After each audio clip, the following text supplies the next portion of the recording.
Hey, we're live. Are you ready for this? Are you ready to get casual? Grab your favorite adult beverage or combustible plant and join us for our roundtable TTRPG discussion. Oh yeah, it's time for Casual Friday. And now, here are your hosts. I wasn't ready. You weren't ready for that. That's hilarious.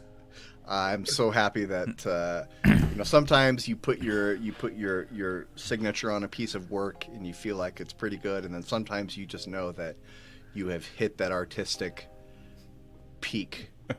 And so I'm unbelievably proud of that 18-second video intro. I feel like my life's work is realized, and I'm glad that the 5 people who were watching live when that happened got to see it. Hey, this is Casual Friday. I'm GM Jim. That is... Hey, I'm Ryan Doyle. I'm still recovering from that introduction. And I'm Brad Wolf with Diarden. Hey, and so what we're doing here on this Casual Friday is we are casually discussing tabletop role-playing games, news of the week, and other stuff like that. We're going to probably keep it a little tight, have a bit shorter show today, so... let's get into it. The first thing that we want to talk about is the Dungeons and Dragons VTT codename Sigil. It's Sigil, right? Not Sigil. It is, well, it should be Sigil, but it's a shibboleth, I think. Sigil is how you pronounce it in Planescape, and that's how you can tell the true nerds from the posers. I said Sigil for my whole life, though. Okay, so I'm going to call it Sigil. But the Dungeons and Dragons VTT codename Sigil, we first saw it like a year ago. Last summer, last fall, they debuted a quick little video with Iffy Wadaway and a couple other people playing it and just kind of looking at it and going, wow, look at that. Yeah, that's cool. And that was just a few-minute video. But then we actually got to see it in action and an actual play.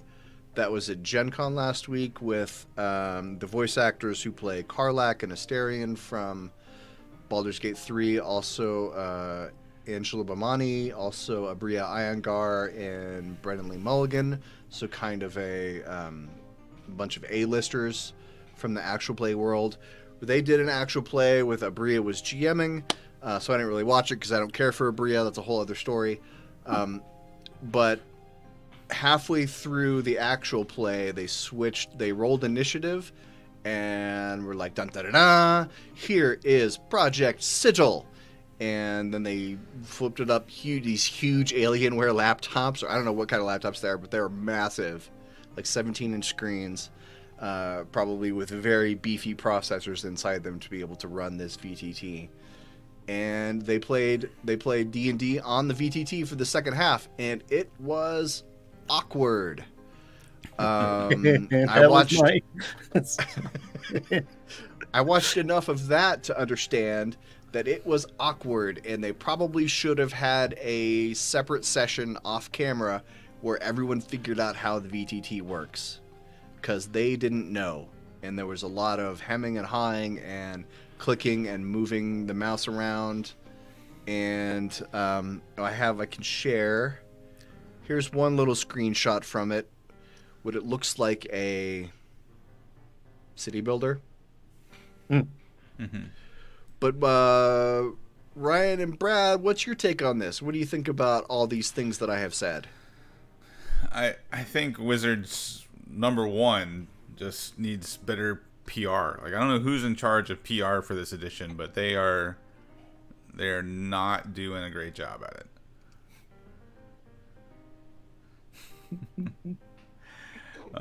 This definitely feels like something they should have rehearsed and knew what they were getting into. It did look awkward from the clips that I watched. And there was definitely, like, Abria kept saying, I don't want to do spoilers, some cool concepts happen in the storytelling. And Abria was like, do this for me. So someone backstage is clearly also contributing to what was happening. And it was not great as far as like a live product demo to get everybody pumped about a thing that like they know or should know if they're paying attention is like a little controversial. People don't have a ton of faith in them in general. Like they can't stick a landing, and it makes you wonder if they're trying that hard. Yeah, and I don't know. Do we want to get into the whole like Wizards is going digital conversation, or are we just talking about the lackluster event? No, we can. I mean, I think that's the larger conversation to have. Like, Go ahead, Brad. Let it cook. I mean, I don't have a hot take on this. I guess my hot take is I don't really care. I don't play online. I don't use VTTs. And I think my take is everybody already has a VTT that they're invested in. And I think some people are going to switch, but I don't think this Wizards VTT is going to be earth-shattering or groundbreaking in any way that people are going to just bail on whatever VTT they're already using. I think it's just going to be one more option. So I also along with that don't think that this is going to be the doom of D&D because everything's going to go digital and be locked behind a paywall and all that sort of stuff. I think that might be an overreaction to all this as well. Well, there was one thing I wanted to share about the Wizards going all digital, and there's a quote from Rascal News, which Rascal is a newer TTRPG news site that's sort of like the digital equivalent of an indie zine that gets printed out on the school printer and passed around campus. That's their vibe they're going for, though. Where this says, among the details in design philosophy was a startling truth. Project Sigil was always meant to be a third way to play D&D, a digital complement and not a usurper. So then, why had all of the marketing images and social media pomp cultivated this impending paradigm shift? To which I would reply, it didn't. The impending paradigm shift was a cynical interpretation of doomsayers in the hobby. Yeah, I agree. Wizards never said, we're getting rid of paper, we're getting rid of tree-based products. Wizards never said, you're only going to be able to use Project Sigil. They've never said any of that.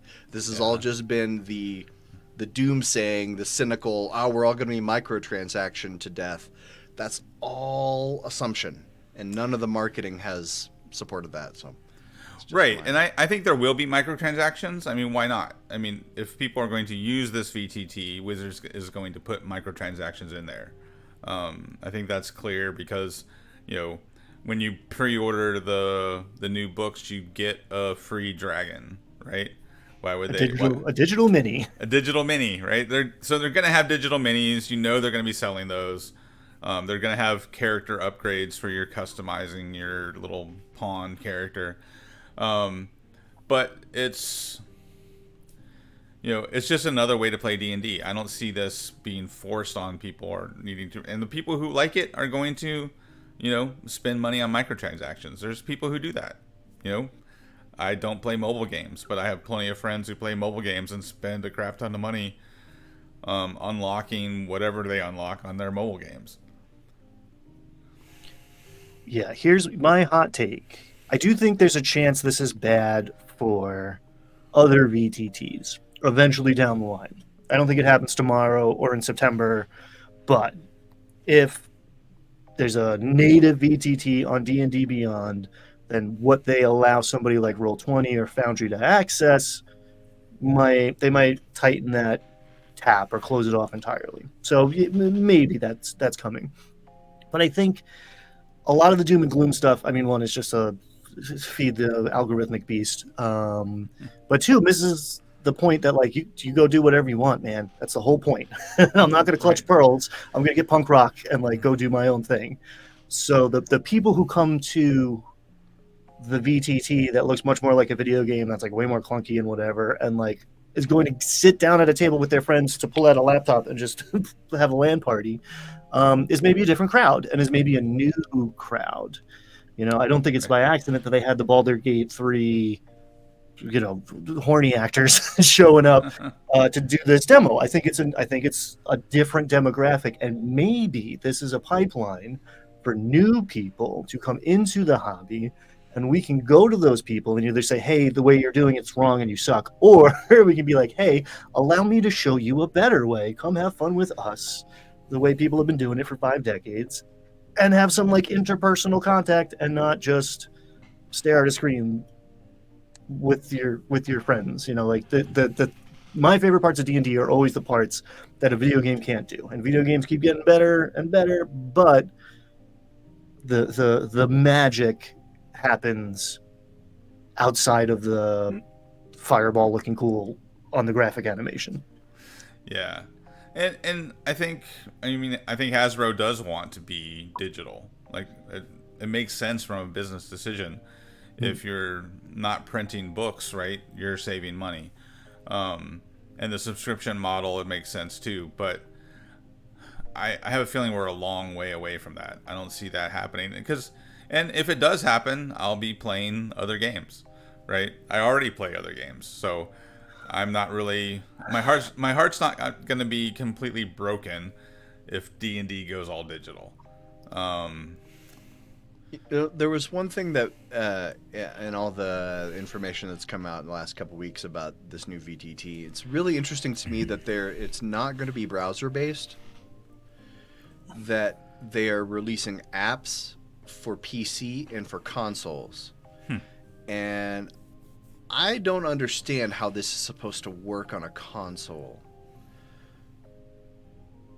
Because somebody has to have the Dungeon Master has to have a different app. The Dungeon Master has to be on a laptop or a desktop, right? You can't run this with a DualSense controller, can you? Like, I don't even understand how that's supposed to work. I mean, it looks like it's going to be like real drag and droppy. It's like the Minecraft or the Civ interface, it looks like, from what we've seen so far. I mean, they maybe could. So the interesting thing with all this digital stuff is like the scalability. You do it once, you hire an artist to make one gold dragon mini, and you never have to produce any. You just sell people a digital version of it, and it costs you electricity and server space, maybe. So yeah, the company absolutely wants to go as digital as they can. Yeah.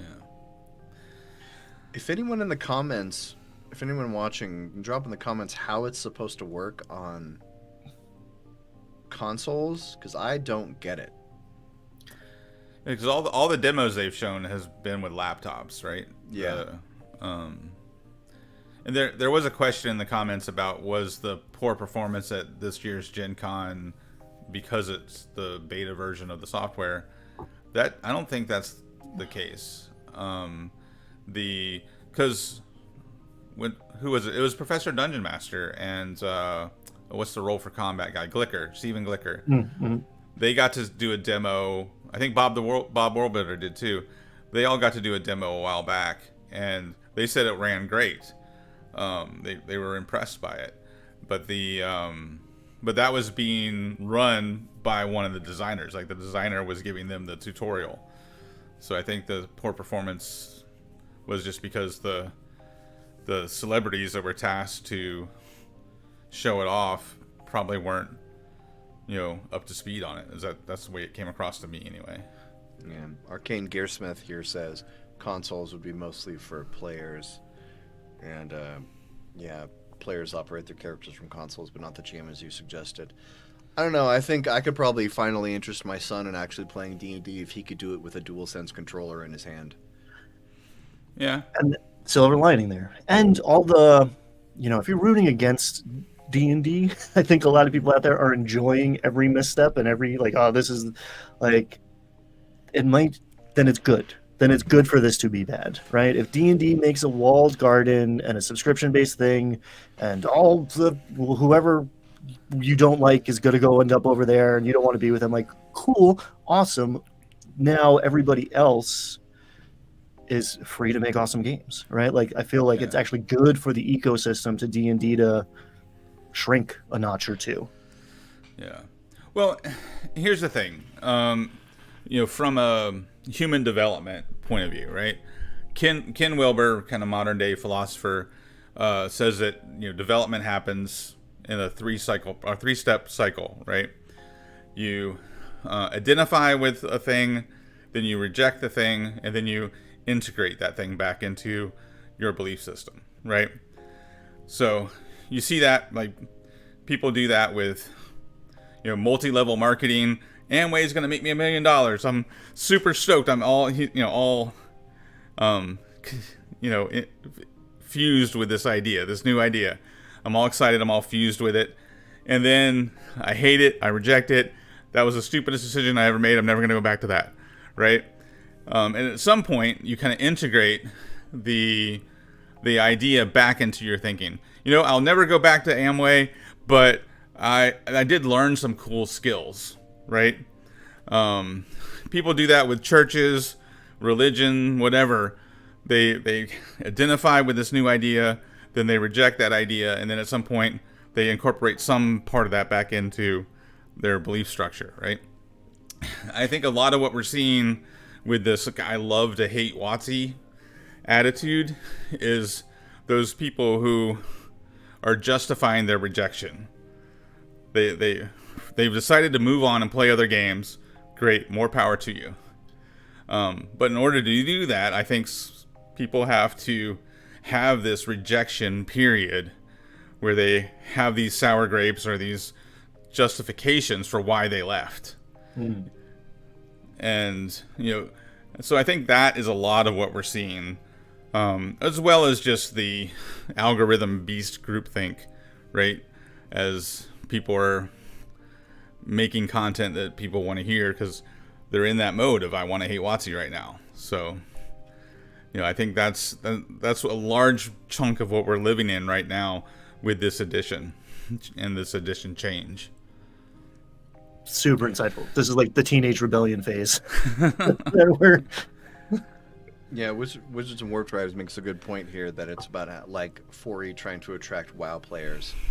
Well, they got the WoW guy at Wizards now, right? Mm-hmm. Yep. So, I mean, these decisions were made way before the WoW guy came on board. It's when the Xbox lady was there. The WoW guy, the Xbox lady. It's on our LinkedIn. That's what it says. I don't know. Yeah, D&D is under monetized. Yeah. Well, and it's not something that's easily monetized, right? That's the reality of it all. Is, because you can buy 3 books. Really, you can get away with buying 2. And you can play this game for years without ever buying another book. So, and it's like any evolution of any product cycle, right? I think they call it, they call it the long tail. Is that what it's called? Yeah.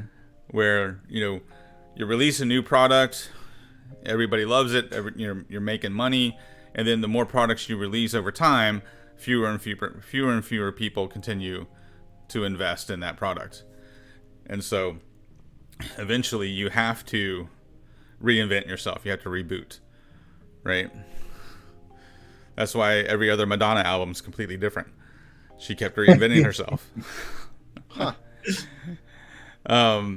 So the we see this in wargaming, right? The Warhammer 40,000, they release a new edition every 3 years now.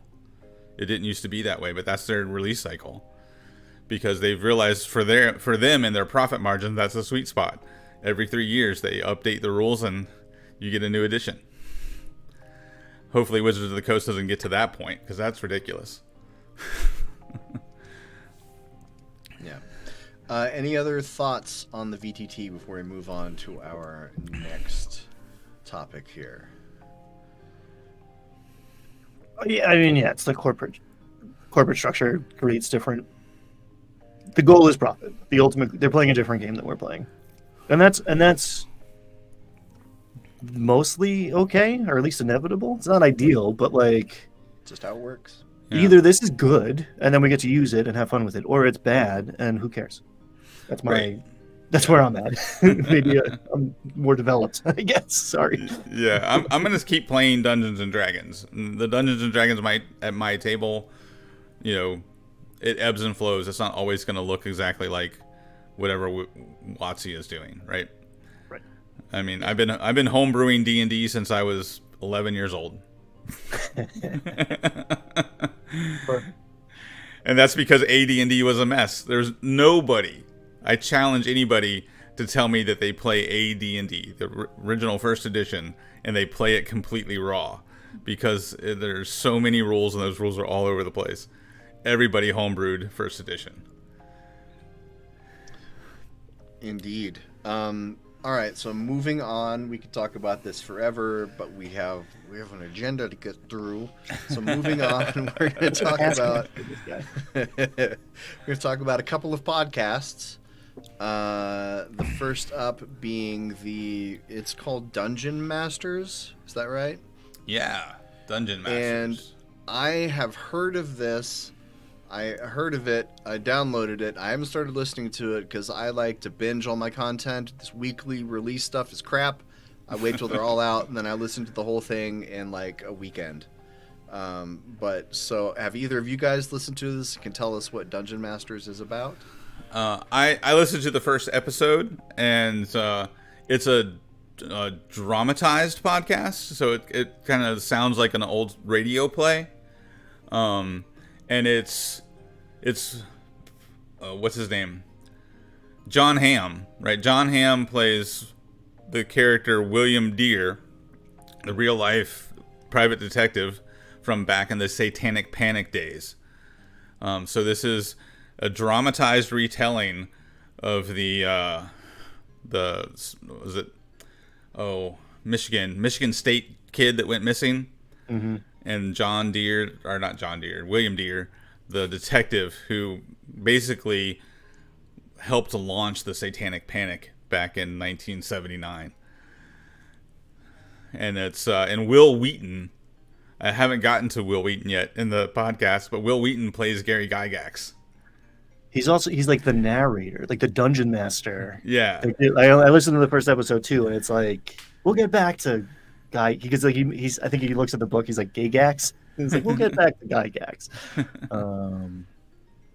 But yeah, it's an interesting, just like artistic endeavor. Like the guy rolls perception or insight and fails miserably to understand why he's like not connecting with his family, and it's like so perfect. It's so good. Yeah, so like the narrator is like the dungeon master, and the real life characters are like player characters. It's a cool concept. I'm excited to see where it goes. And I love anything that John Hamm is in or touches. Like there's some actors that I will always check out what they're doing, and John Hamm is on that short list. Yeah, and what's also interesting about this is the people that produce this have made TV shows off of their podcast before. So I think that's kind of the hope in the background, that this podcast takes off, that they'll make a movie or a TV series out of this. I'm familiar with the James Dallas Egbert thing because last year I spent a lot of time making a Mazes and Monsters review video for YouTube.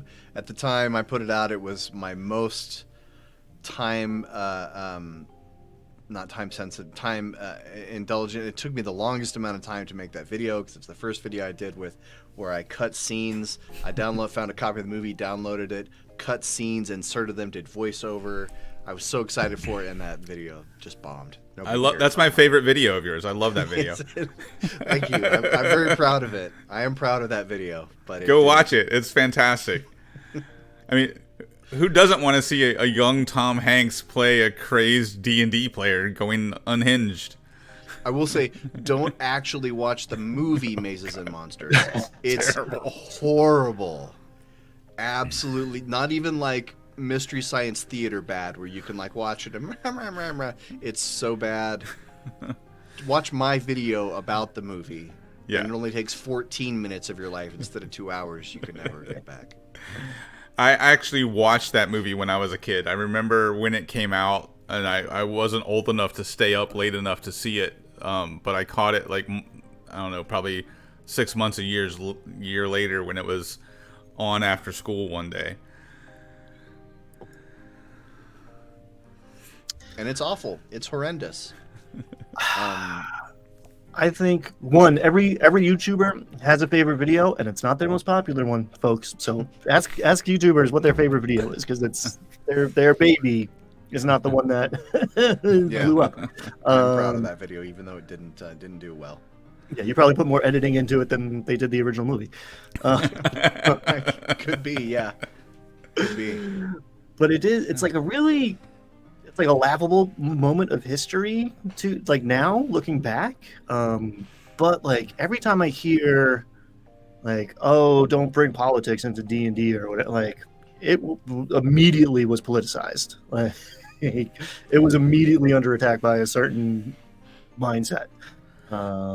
So to say that shouldn't be a part of it, like it was hoisted upon the hobby immediately. So yeah, it was because I remember like living through that, and my mom questioning me as to whether or not I should be playing that game, right? And it was also this around the same time that the politicians wanted to put ratings on music, right? And you had rock stars going before congressional hearings. Tipper Gore, Al Gore's wife, was leading the charge of these moms against rock music, and D&D got swept up in that whole satanic panic. And if you play the records backwards, the rock and roll is telling you to worship the devil and all that stuff. It was a wild time.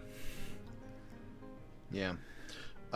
So once again, that podcast was called Dungeon Masters. They're not sponsoring us or anything, but got potential. There's another podcast I wanted to talk about that I've heard of. I don't think these two guys had heard of it yet, but this is called When We Were Wizards. And it is, I think I first heard Sly Flourish talking about it a few weeks ago on his pod show. This is a 14-episode podcast series. It's like a serial style audio journalism. And the first few episodes came out in 2022, and then there was nothing for a couple years, and then the whole rest of it just came out this year. But I get the feeling this may be like some kind of self-funded thing, because there's no ads in the podcast at all. Which is very strange. It's got very high production values. It's a couple of guys who compiled a ton of history around early TSR, basically Gygax's history pre-TSR, how the company founded, all the trials and tribulations of the company, and then the podcast ends soon after Gygax leaves TSR. It's just a couple of guys, a couple of journalists, and they have tons and tons of interviews with TSR employees, people who were around, people who knew the Gygaxes. It's really interesting. It's quite salacious. Like there's a lot of leaning into gossip and ribaldry, like stories about who didn't like who at the TSR offices, who was backstabbing, who had sex in this person's office. There's a lot of that kind of corporate chicanery, but it's very fascinating how it details basically Gary's ascent, his excesses, and his fall. And like they have, like there's a dramatized portion where the board meeting where Gary was actually booted from the company, they hired a bunch of actors to read the minutes of the meeting like it's an audio drama. And it's freaking fascinating. Like basically, I don't want to spoil all of it, but Gary had done a bunch of moves that he was going to regain complete control of the company, and went into this board meeting to unleash everything on everyone else. But other people had been making moves to unseat him, And Gary goes into this meeting thinking that he's going to become the sole emperor overlord of TSR, and leaves the meeting fired with nothing.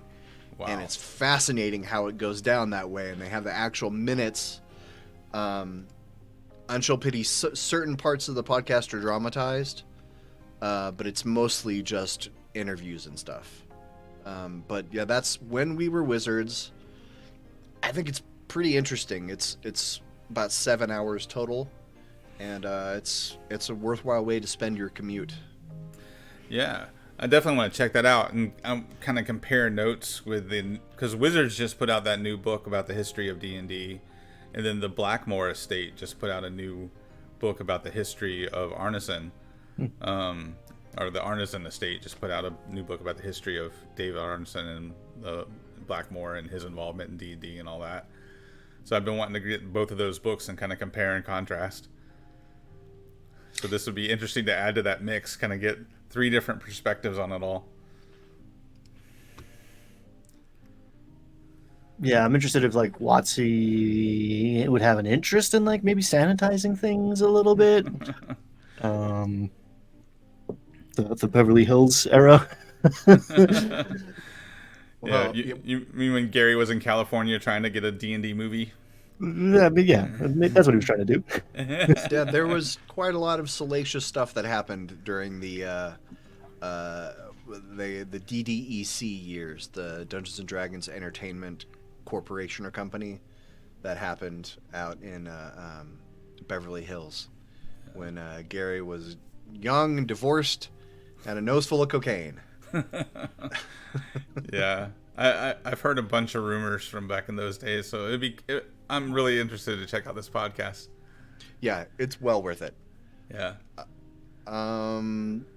So, anything else to say about that, or should we move on to our next topic? No, I think we've made some good recommendations there. I'm excited to check out both of these podcasts. Yeah, Toadsteel Arneson gets hosed more than one time in the history of Dungeons and Dragons. So the next thing is I found this little Kickstarter called Golden Good Girls. And I wish I could play this video, but I don't think it will come across here. But Golden Good Girls is exactly what you're thinking it is. It is a set in the psychic trash detectives universe, which I didn't know was a thing. But apparently there is a universe in TTRPGs where you play raccoons, trash detectives. But Golden Good Girls is a standalone TTRPG about a tight-knit group of unadoptable senior shelter animals living their best lives at the local shelter, Shady Pines. So clearly a take on Golden Girls, but with puppies. Yeah. It's described as a replayable single session shared GM story game. So it's basically it's like a one shot with a predefined scenario. But I remember on the Dungeons and Daddies podcast a couple years ago, they did something very similar to this. They did a one shot where they were all shelter dogs. I wonder if that inspired this. I don't remember Dungeons and Daddies well enough to know. I forget what they do, but there's a Critical Role one shot where they play like the familiar. There was like a pet that like there was some owl that flew off pretty early in like one of the campaigns. Yeah, that was a one shot that I think Marisha Ray wrote that one shot, and it sells through Darrington Press now. Yeah, Sprinkles, right? No, Sprinkles was Jester's familiar. Sprinkles Extravaganzas. I forget what that one's called. Freddy was a cat. Yes, Twin Steel, you are remembering that, right? I don't remember what system they used on Dungeons and Daddies, but yeah, Freddy was a cat. The Golden Girls Murder, She Wrote TTRPG may be referring to Brindlewood Bay, yeah. That Ryan and I are trying to pitch Stephanie Plays Games to run that for us. We pretty much got a yes. We pretty much got a commitment on camera. She's currently moving her entire life, so it might not be soon, but stay tuned, folks. Yeah. And I love the parrot so much. Just take a beat. Yes. Just appreciate. Dibs. You can hear Estelle Getty's voice coming out. How do they? It's in the eyes. How did they capture that in a parrot? Oh my god. Yeah. Sophia. Fun fact: Sophia was one of the younger members of the cast. Betty White was the oldest member of the cast, and Sophia played what's her face's mother, and they were like the same age, actually, on the show. There's your Golden Girls trivia. Mark that off your bingo card for Casual Friday. If you had that. We'll let you get through one episode, guys, without talking about the Golden Girls for 20 minutes. And Brad talking about Madonna. He's got to bring her up every single time. She's a material girl. Wazowski vibes. So moving on, we might actually end the show on time today. Were there any thoughts about Golden Good Girls? That Golden Good Girls is the name of the Kickstarter, is still going on. If you want to back it, they're not sponsoring us. I just saw that and thought it was a cool thing to talk about. Yeah, I hope so. Also, I want to be a raccoon detective going through people's garbage to figure out.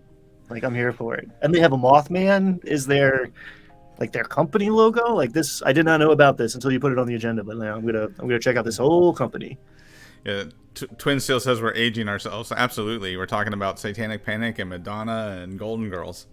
You telling me the kids don't know about the Golden Girls? Isn't it like super intro, like retro in style now to be all about the Golden Girls? Yeah, they're gay icons. Come on, let's go. We do talk about gay icons a lot on Casual Friday. It's one of our recurring agenda. It's in the milieu. All right, so the next thing on our agenda is I wanted to briefly mention and talk about this as I find the storytelling technique here pretty interesting. Is that Critical Role from Campaign 3, episodes 99 to 101. I'm going to give you some light spoilers here, but they had a segment, they had an interstitial for the campaign where they had a 3-episode arc with a different cast come in. And I thought this was a very interesting storytelling twist, because what happened was, how can I say this without spoiling things too much? The party got to a point where they were about to uncover a secret. They opened up the thing with the secret in it and found that the secret was basically a video recording of a series of events from thousands of years ago. And then the session ended when they said, now we're going to watch this recording, watch the playback of what happened. And then the next 3 episodes of the campaign was this mini arc where they brought in, pinch hitter Brendan Lee Mulligan and a couple Critical Role people and a couple of people who are not Critical Role people, a couple guest people, and then they played out this story arc of something that happened thousands of years before over 3 episodes. It's my opinion, not as good as Calamity, but the 3rd episode was really good. Nothing is as good as Calamity. That's my opinion. It was freaking great. It's the best thing ever. I just started rewatching it because of Downfall, and it's so good. Yeah, Downfall, the first episode is kind of boring. Second episode is pretty good. The 3rd episode, very exciting. Very, very good. And then when they come back, after that 3-episode arc is over, they bring back the main cast, and they start off the session with they've just watched all of this. And so now they get to react to everything that they've seen. And I just think this is a very interesting storytelling technique. Have either of you ever used in a game you're running like a flashback session or a flashback segment where your players play different characters to play out something that has happened before that they may not have known about? I have never done that before. My next campaign, I kind of have something that's not flashbacks, but I have something similar in the works where we're going to play 4 different short adventures, and then I don't know how yet. I have to play them out to figure out. But then I'm going to weave all those into an overarching story. And then after we complete those 4 adventures, the players will be able to pick which character from those 4 that they want to continue on and play in the larger story. So that's, but I've always wanted to do something like that. Ryan, you got a story here? Not really. I have in my back pocket an like ever evolving idea of like the flash forward. Like what happens if like we wipe tonight and the bad guy wins? What does the world look like in a century, right? Like maybe everybody's brother shows up and we form a new party that looks suspiciously like the old party and we continue this narrative, or we do something like start in this hellish wasteland because the last batch of heroes didn't get the job done, which had Calamity vibes, but like, yeah, prequels very interesting. Yeah, you need a long campaign to get your players to be like, or I mean, maybe not. Maybe I'm overthinking it. I played in it. Go ahead, Brad. I did play in an AD&D campaign back in the 90s where we did a flash forward kind of thing, and we had completed, like, the DM had this like 3 arc quest, and we completed those 3 arcs, and our characters I think were like 10th level, and so we concluded the campaign, and then he's like, I want to come back and do one more arc, and we're like, how? We just wrapped up the whole story. So take all your characters up to level 15. And what had happened was he had taken a beat from the very like first couple of sessions where my friend Brian was playing a rogue, and the rogue was clearly evil, and the party had a decision to make to where they either followed my paladin or they followed his rogue. And they chose to follow my character, the paladin, and be good guys. And so what he did was he took Brian's character and brought him back. And after we were retired adventurers, and we jumped up to level 15, and he brought Brian's characters back as a villain, as like this sequel to the main story. That was really cool. Just a quick aside, Wizards and Warp Drives, Doomed Forgotten Realms is great. I mentioned it in my video about Vecna, Eve of Ruin, and the Doomed Forgotten Realms guy commented on my video. He said, hey, thanks for talking about me, which I always appreciate.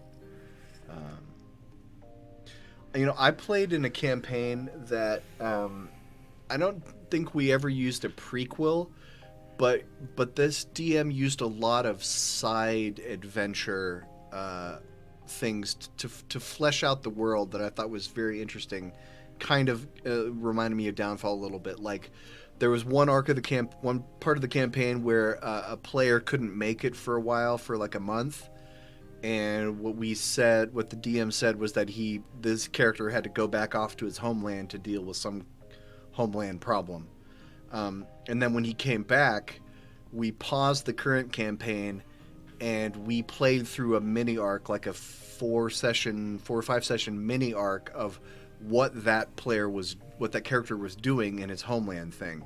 So when that player came back, he played his regular character, but the rest of us built a whole new party to do this mini arc dealing with his backstory thing. And then so we got to learn things about other parts of the world, to learn about things that were going on separate from our characters. So it wasn't a prequel, but it was sort of like giving us additional world building and insight into other parts of the campaign world that we wouldn't have been able to get just playing our regular characters on the main mission. So I've always thought that was quite a lot of work for the DM, because he had to make all the characters and balance everything, and bless his heart, that's what he was into, and it was super fun for us. But I think stuff like that could be very refreshing, just to mix up your campaign by letting somebody play a different PC for a while. Yeah, for sure. I remember WebDM talked about Jim Davis from WebDM talked about a time where they were doing Out of the Abyss, and they did like a little like side adventure where they played the Demon Lords, and all the Demon Lords fought each other, and then. So this was like towards the end of the Out of the Abyss campaign. They took this little break and played this like short adventure where the Demon Lords all fought each other, and then they got back to the conclusion of their campaign, and their conclusion of the campaign took place on the ground below where the Demon Lords were fighting. So that scene they had played out where all the Demon Lords fought each other was then the background narration, the environment that they were fighting in. I always thought that was a cool idea too. Yeah, that's Yeah, dope. I have done the let them fight thing, and it's just like, all right, you guys control these characters now, and I'm gonna watch. And that's always it's like the opposite of the DM workload, where it's like it's all front loaded, and it's like 2 hours of being the audience for once. You're like, wow, okay. Yeah. So I think that's some like creative options to spice up a campaign. I think those are all like really cool ideas. One thing that I've done a few times, which is like a much easier lift, which is like tangentially related to this, is the guest spot, right? You got that buddy wants to play D&D but can't commit to every Tuesday night in perpetuity. And I enjoy doing it too, just like being that like half NPC person who shows up and like advances the plot for a week or two and then goes back to whatever competitive ping pong or whatever you have going on that can't allow you to commit to the schedule. That is always fun. That injects a lot of energy into a long campaign, and you can do some interesting things with that when you have like almost like a co-DM for a night or two. Yeah.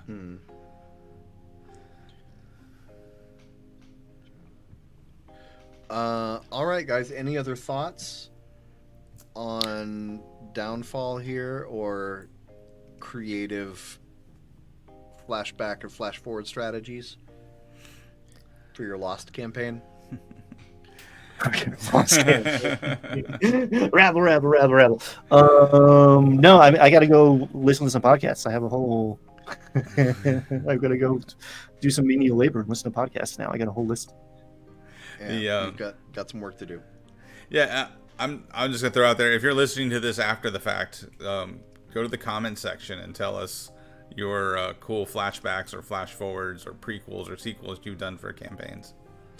And Grimlore wants us to repeat the first 20 minutes of the podcast, so let's just start that conversation over again. No, Grimlore, go back and watch the first 20 minutes. And peep the intro. Everybody, if you were not here for the first 18 seconds of this video, at least go watch that, because it's amazing. You're it's incredible.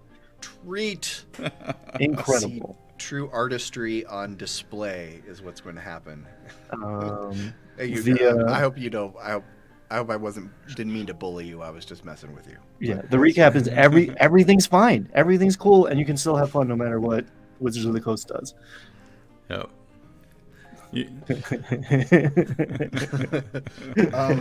Our final topic to discuss is recently, 6 days ago, as a matter of fact, there was a video put up on the Real Ones with John Barenthal, which because every actor also has a podcast now where they talk with other actors about acting, and they shill HelloFresh and mattresses in the mail or whatever other crap sponsoring all the podcasts these days. Please sponsor this podcast, by the way.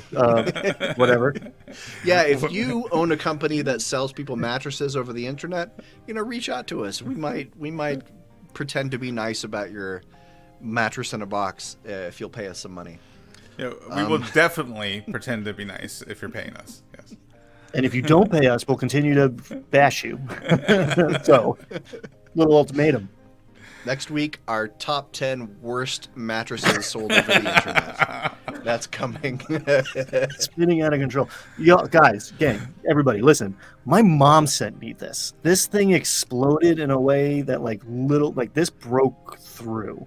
Like, I posted this This exploded on like the D&D circuit. I posted it. I showed a couple people, and like, I mean, it was yesterday or 2 days ago.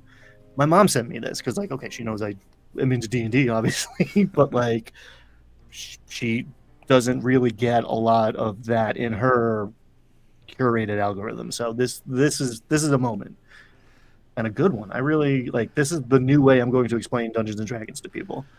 Oh Yeah, yeah. Go ahead, Brad. I thought it was great the way she just said, "You want to play right now? We can just do a little demo."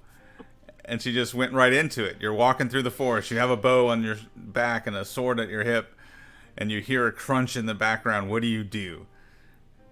And he bit hook, line, and sinker. He's like, well, how far away is the crunch? Well, let's roll a perception check. And she just made up a number and just totally taught him how to play in like 3 minutes. It was awesome. Yeah, there was a video that was going around 5 or 6 years ago that was very similar. It was Thomas Middleditch, the Silicon Valley guy, who's he's a huge D&D nerd. He was on the James Corden show. I don't remember what his show's called. You know, James Corden, that celebrity who's really mean to servers in restaurants in New York. Who sings in cars? He sings in cars, yeah. Okay, well, yeah. Middleditch was on there, and James Corden was like, "Hey, you nerd! I heard you played a D&D game that lasted for 3 years. How's that even possible?" And Thomas Middleditch very adeptly explained how D&D can take 3 years, and blew Corden's mind because Middleditch basically said, you know, it's a shared adventure that exists only in our minds, where we tell a fantasy epic akin to Lord of the Rings, little bits at a time, and when something happens that you don't know what could go good or bad, you roll dice to determine. Otherwise, you just tell a story with your friends. And I shared that video to lots and lots of people at the time it went around, but Deborah's explanation might be better because she actually takes John Barenthal here through a little bit of a description of how it actually works. Yeah, because she starts with that, right? Like the answer we all give. It's a collective storytelling experience, and dice are telling you like success, failure, or whatever. But you pretty quickly get into the weeds. And just like the moment he goes, "Oh, what do I know about owl bears?" It's like it clicked. It's like, okay, this guy is coming next week. Like that's the moment, and that's why I started this channel. Basically, I love that moment of like watching the lights go on. I don't know if it was like acting chops on his part to like jump in the role so deeply immediately, but like perfect. Perfect. Yeah, and just her simple question of, "You want to play right now?" And he's like, "Huh? How can we play right now?" Like that was the expression on his face. And then I don't even think she waited for him to say yes. She's like, "You want to play right now?" And he kind of had that stunned look, and she's like, "You're walking through the woods." And like, all right, okay, I'm here.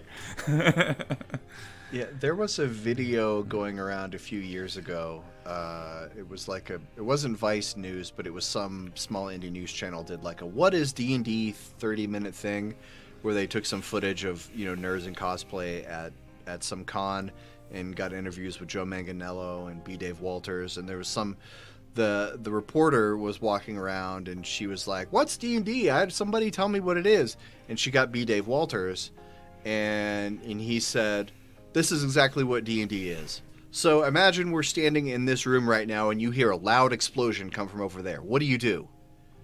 And that was all he said, and she was like, "Oh, I get it. I guess I would go check out what the noise is." It's like, that's all it is, really. Imagine this. Here's a trigger. What's your reaction? Yeah, and it's a so much more effective way to introduce role playing to somebody when they ask that question. So, yeah, And that's why that magic is why I'm not afraid of the VTT, because like that's a good point. you're not, you know, they can try to commodify it as much as possible, and in a way, I wish them well because it's going to be an on ramp to get more people experiencing the magical part of it. Yeah, that's exactly right, Ryan. And that's the thing is, those magical moments with your friends, no company can take away from you, right? No matter what Wizards of the Coast does, no matter how they, wall garden their version of the game, there's always going to be a version of the game that you and your friends play, and that's what's meaningful about all this. 100%. Yeah, my like zombie apocalypse survival plan involves playing D&D around a campfire. Like, how well you gotta stay sane and bring people together, right? I don't care how many cans of food you got.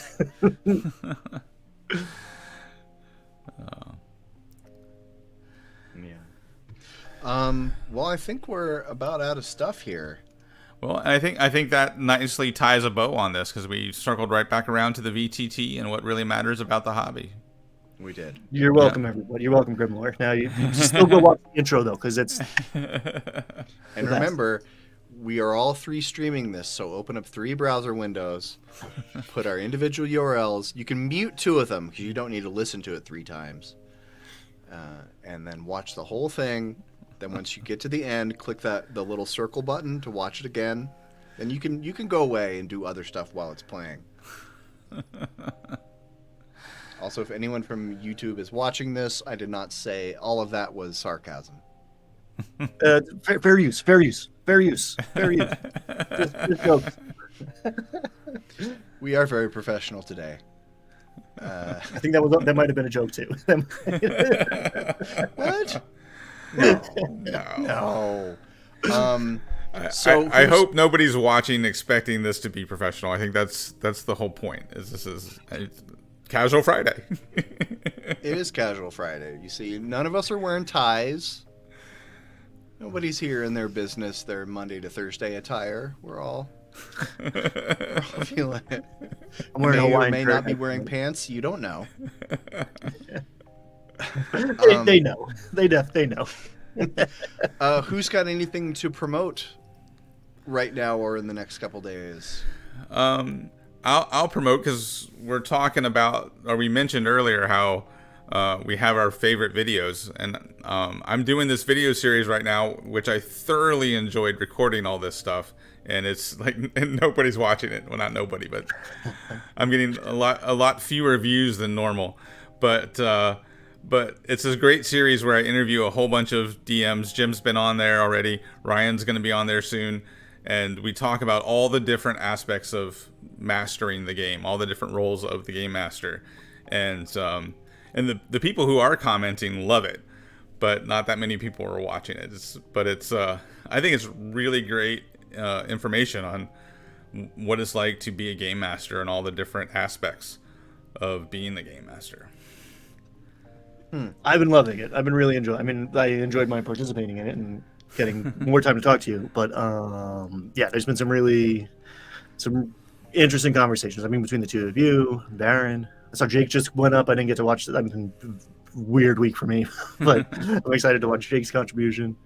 Yeah, good stuff. I also have a lot of interviewee type things, a little less structured. But Mark, who's in the front of your Pathfinder books, folks, he's a big deal. He just came and hung out and played with my stupid little book. So definitely check that out. And up next week, it's taking me longer than I thought, but we're going to talk about Winter's Daughter, which is an amazing adventure that could change your approach to, especially 5th edition. So stay tuned for that. That's coming. Winter's Daughter is an excellent adventure. I've never run it like strictly as written, but I've dabbled with like Dolmen Wood by stealing elements of it and using it in my campaign. I love Dolmen Wood. That's the way. I ran it 2 nights in a row, and it was like a lot of similarities, but like I like, you're opposed to doing like flashbacks. I like multiverse. I like running different people do the same thing and seeing how like the timelines diverge. Yeah, that's a good question. What system is Winter's Daughter made for? Well, it's made for old school essentials and for 5th edition. There are 2 versions of it. So it is. I think it's a great way if you've only ever really played 5e, or you have a table full of people who refuse to do anything with 5th edition. It's a great way to dip your toes into those old school waters. It's old school essentials is a BX clone, so it's very adaptable to whatever. If you're running an OSR system, you can make Winter's Daughter work. If you're running 5e, there's a 5e version, and it's a little. It's 60% longer, 55% longer, because that shows you what the difference is. Like, yeah, it's literally, this stat block is 3 lines versus a page and a half. Yeah. But that's also a good compare and contrast exercise. So yeah, that's what I've been scripting that for a long time, because it's a deep dive. It's taken me longer than I thought, but it's coming. Yeah, and the creator of Winter's Daughter has published his setting in zines. It's kind of hard to collect it all now because they were just zines. But he recently did a Kickstarter and has a whole Dolmen Wood game and campaign setting. So he's made his own game and complete campaign setting off of the Dolmen Wood that he started off as just zines for OSR games. It's really great stuff. Well, over this last week, I've put out a couple of interview combat interviews because we all run with the same people in the same circles. You will see Stephanie Plays Games. Everybody's I did an interview combat with her. I also did an interview combat with Linda and Mark from Arcane Mark because we all know all the same people. And I do have an interview combat with Jake from Wisdom Check coming out in a couple more weeks, maybe next week. But this Sunday, 2 days from now, I'm putting out a video called So You Want to Play Dungeons & Dragons, which is an absolute beginner from zero explanation of what D&D is and what it is not. And so the next time you have somebody who might want to play D&D, you're going to send them this video because it explains in 9 minutes. I explain everything of what it is, what it's not, and what you need to get started. Cool. And all right, anything else? Anything else we need to discuss here? I thought Stephanie did fantastic. I watched you guys last week. She's great. She's a lot of fun. Yeah. So props to Stephanie for filling in for me while I was out of town. She did. She handled herself with aplomb. I think I'm using that word correctly. Yeah, that's right. With lugubrious and judicious aplomb. Very insightful. I appreciated her takes on what was the system you guys? Oh, Nimble. You guys were talking about Nimble last week, right? Mm-hmm. Yes. Yeah. If you haven't seen that, go back and watch it. It's good stuff. Indeed. So I think we're going to wrap up here. Thank you for watching, and I hope you have a great weekend. Now we're going to hit the button, and we're going to freeze for a few seconds because it takes a little while if you're wondering why that's happening. So thanks for watching, and we'll see ya.